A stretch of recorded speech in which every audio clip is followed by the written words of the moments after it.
My name is Nick Zadar, and today we'll be talking about altitude training and how endurance runners use altitude training for their benefit. In this video, we'll dive into 3 parts. The first being the basic concept of altitude training. The second being how an Australian news program shows and describes the importance of altitude training for endurance athletes. And the third, we'll dive into a little bit of research on how young runners use altitude training for their benefit. We breathe in air. It has oxygen in it. Our lungs help pass the oxygen to our blood. Our blood passes the oxygen to our tissues. At high altitudes, there's less oxygen, meaning less oxygen in the blood and less oxygen gets into the muscles. Thus, we feel winded. So, our body compensates by creating more red blood cells. If we go down in altitude, those extra red blood cells then can carry even more oxygen to our tissues. So how do athletes benefit from this? We know that as they go higher in altitude, that their lungs and entire cardiovascular system have to work much harder than they would at the sea level. We know that West Africans like Eliud Kipchoge, Kenenisa Beleke, Mo Farah are implementing altitude training since their birth to stay ahead of the competition.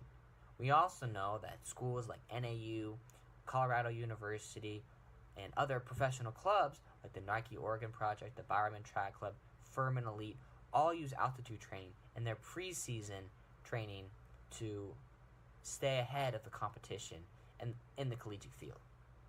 Altitude training became really big after the Mexico City Olympics in 1968. They happened at an altitude of 2,400 metres, and athletes who trained to deal with the height really dominated, breaking all kinds of records. Atmospheric pressure decreases at high altitudes, which basically means that the air becomes thinner. The molecules are spaced further apart, meaning that every breath you take contains less oxygen. This means that your body has to work a lot harder to get the same amount of oxygen to all your muscles and organs. Researchers estimate that you work 20% harder at 3,000 metres altitude as your heart rate increases and you breathe faster. So what can we take from this? Well, we know that athletes that train and that live at high altitudes have higher physiological demands for their entire system. So to compensate, their body produces more red blood cells to hold more oxygen and just have the same demands as someone who trains at sea level. At a local university in Turkey, there was research done where a control group was done at sea level and another experimental group was done at altitude. And we saw that as altitude rises, the physiological and hematology differences arising from the decrease in oxygen level directly affects the athlete's performance. Accordingly, it can be said that at high altitude training for 15 days included in the annual training program of athletes can improve their performance both cardiovascularly and in lung capacity. So what can we learn from that? Well, train at high altitude and you'll do well. But the biggest thing that we can take from this is going up to high altitude for a day won't do a lot of benefits.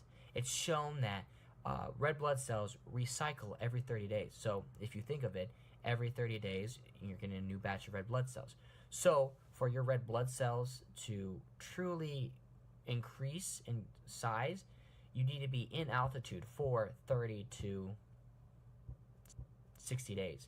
And that's why typically a lot of pro endurance training groups are in altitude for 1 or 2 months out of the year so they can get the full physiological benefits of training at altitude. So what did we learn? We learned the basic components of altitude training. As an athlete increases in altitude, the body has to compensate by creating more red blood cells so the athlete can handle the strenuous activities. We learned also that the Australian science program showed us how the body has to work 20 times as hard just to have the same capacity as another athlete that works at sea level. And we finally jumped into a little bit of research showing how teenagers that were exposed to interval training at both sea level and at altitude training showed a higher increase of benefit from the altitude training. I want to thank you for listening, and I hope you have a great day.